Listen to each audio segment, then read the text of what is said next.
growing this new seeding oats and peas. Got some rye in it.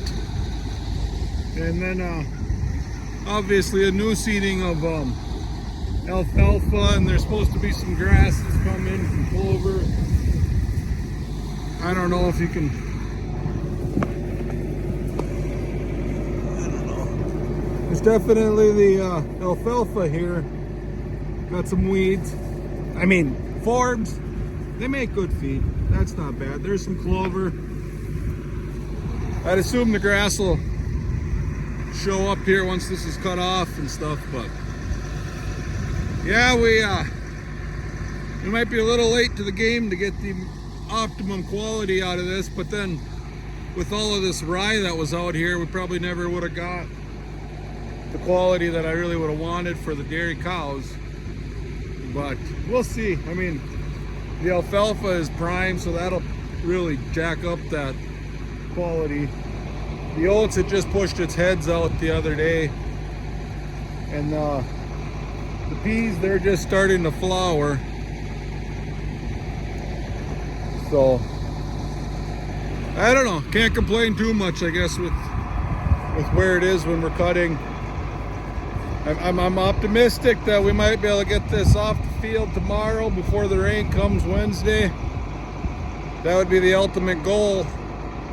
May not happen. This stuff doesn't dry as fast, although I'm not as fussy on that as some people are. So we might just take her tomorrow, even if it's not technically ready, but we'll see. Yeah, I didn't expect to have all of this rye out here, but it just didn't terminate when we dished the field down. And so that's fine. It's feed. Cattle will eat it. We're not going to complain. It's volume. It's food for the cows. But the field itself has been overall good. There's a variability in it. You know, that stuff isn't terribly tall yet.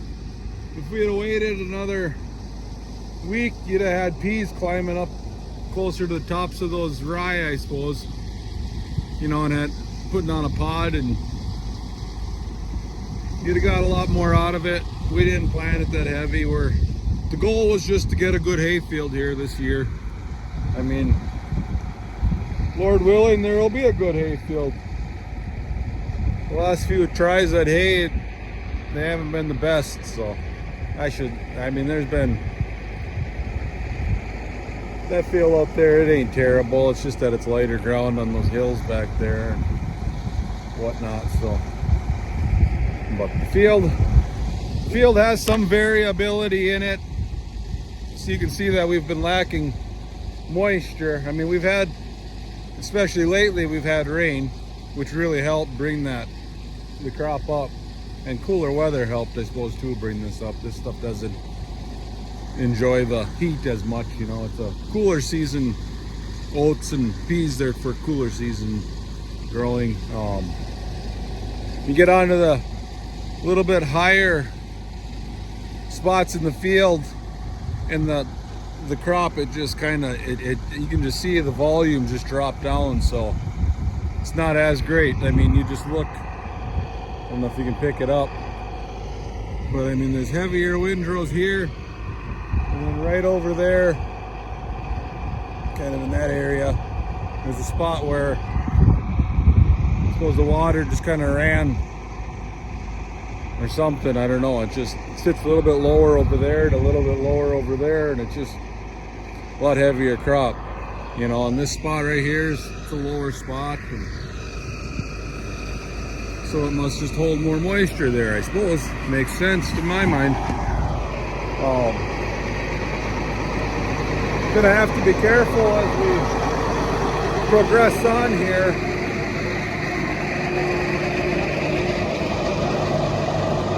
I think it was my last pass coming on the headland here.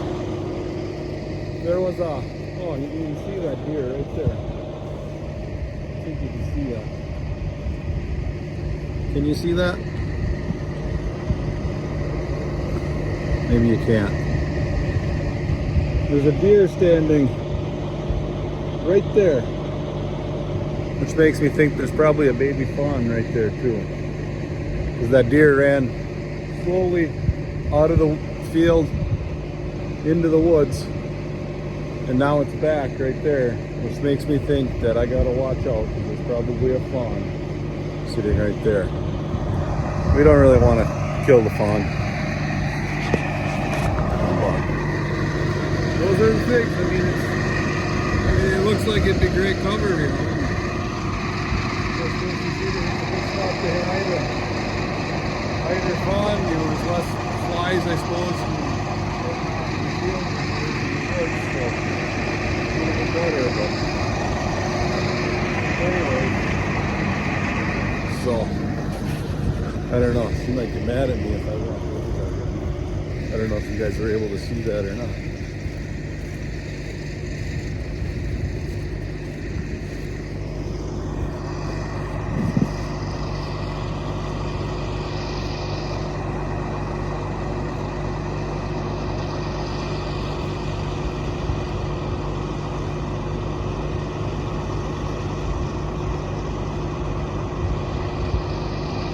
Chip shot.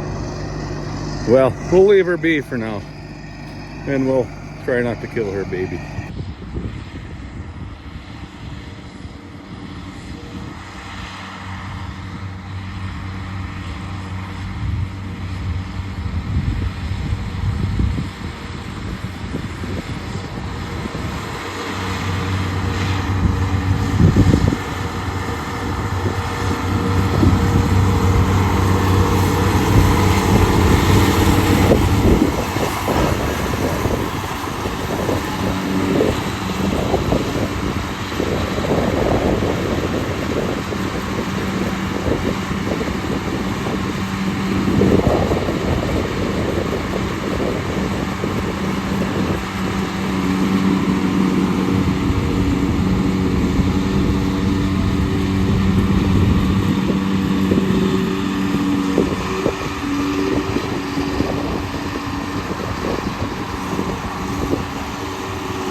So today we're out looking at some corn, or actually it's evening now.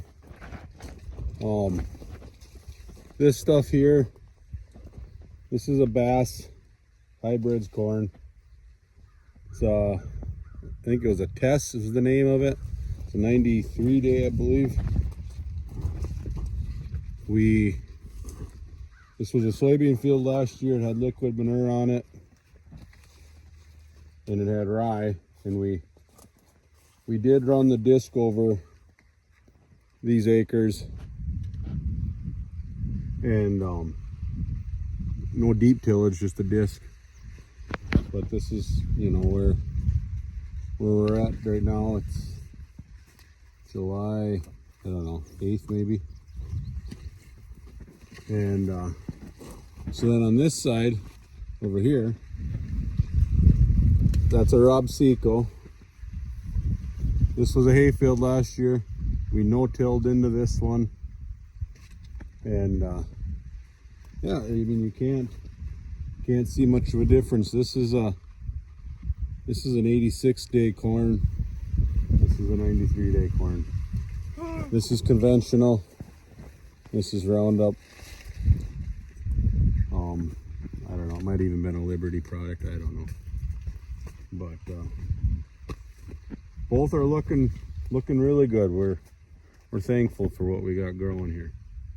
Things are looking good. This is some heavier soil out here in these fields, and just crazy. I mean, look at this. This is kind of nuts. I assume there's 2 seeds that fell in right there. But then right here, I mean, you get, man, there's a lot of like schooling where you got these little kickers. I suppose that means I should have had a higher confidence. And maybe they wouldn't have had that. I don't know. Must just be, being a hayfield, you're gonna have plenty of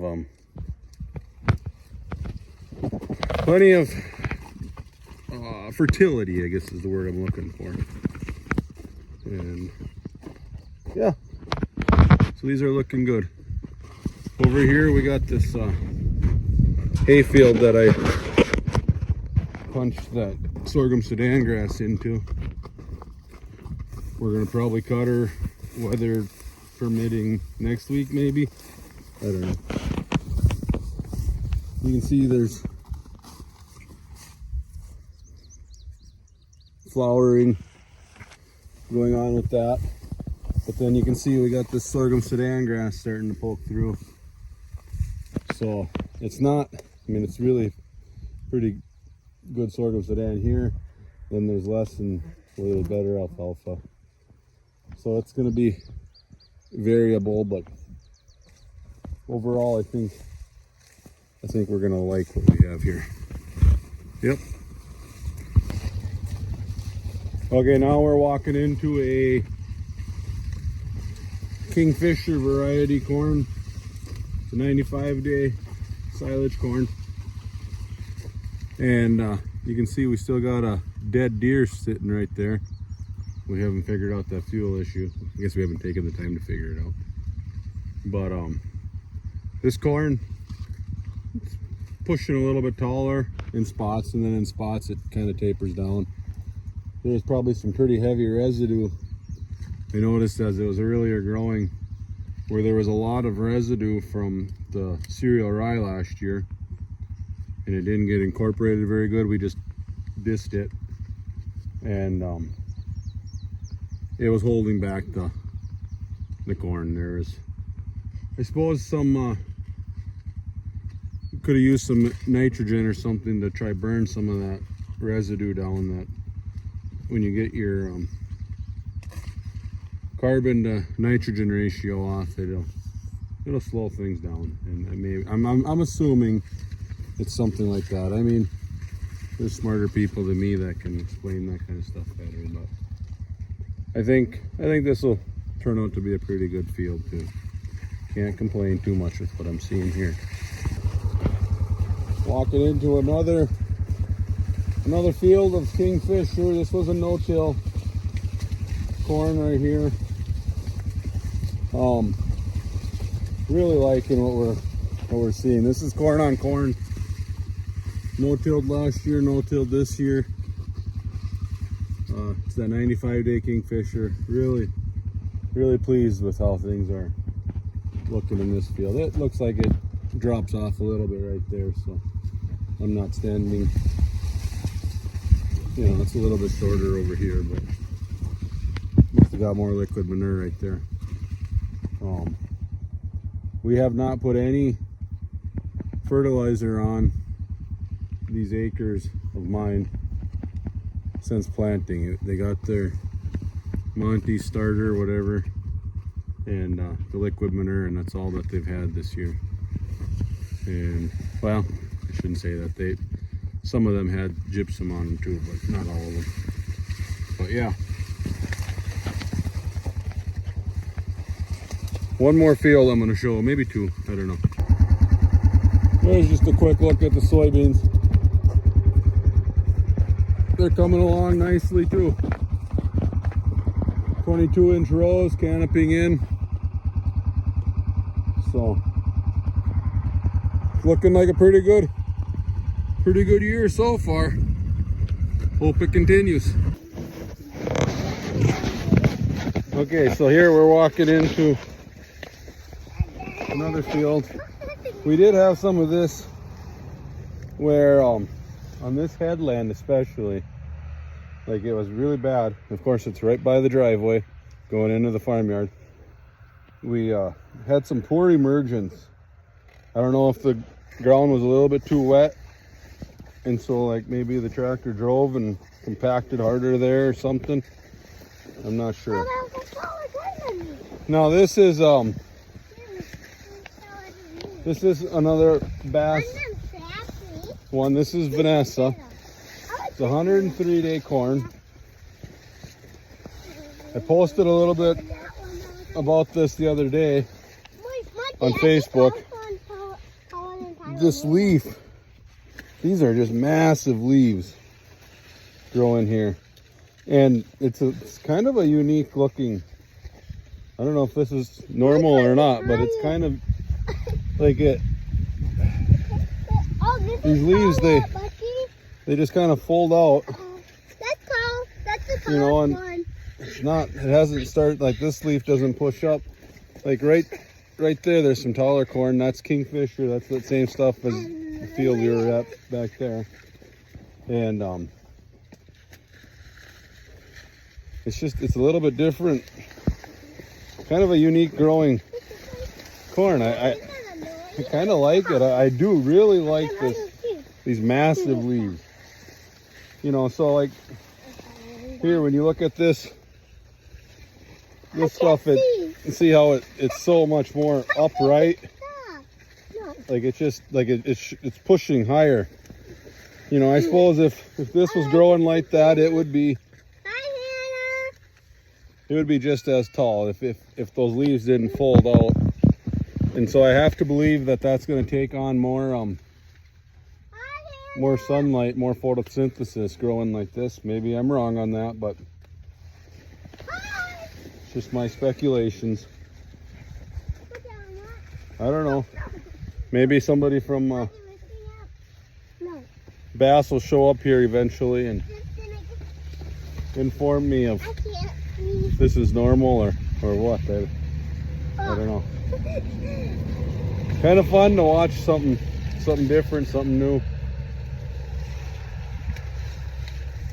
And yeah, I'm really curious. This was planted at a lower population. This was like 26,000, and they actually said that they wanted it more like 24, I think, on the high side.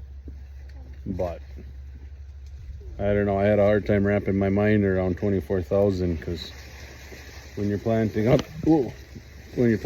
30,000, I don't know. It just seems strange to back her way down.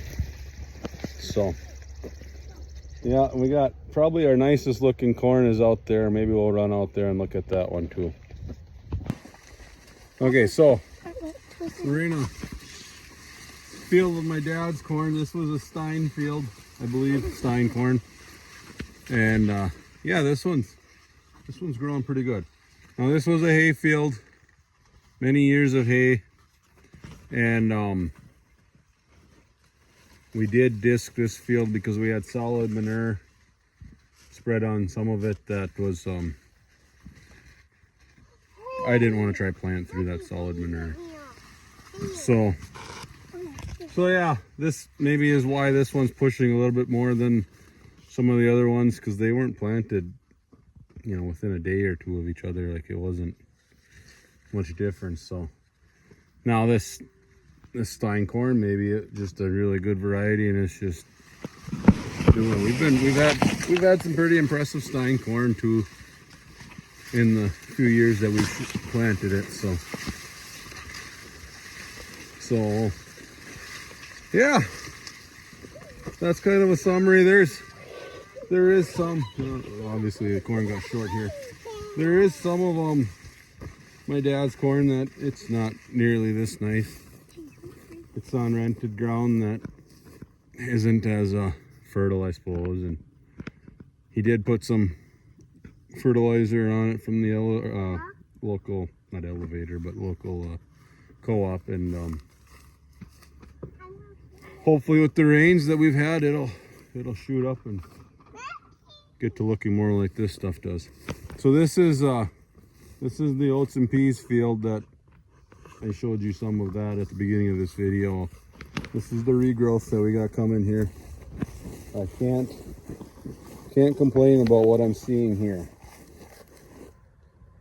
We got clover, got alfalfa, and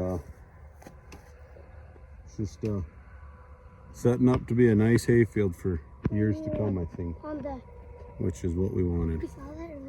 So I think we're gonna call that good for this video. Yeah, I know it had been a while since I had posted anything, but oh well, just the way it goes. There wasn't too many people watching anyways, so not a big deal, I guess.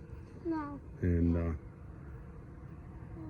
hope things are going good where y'all are, and stay blessed.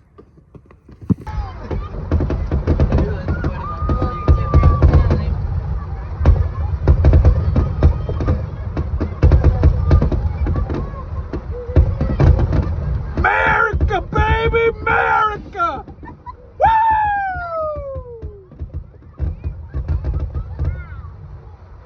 We don't let a little rain stop us from having some fun.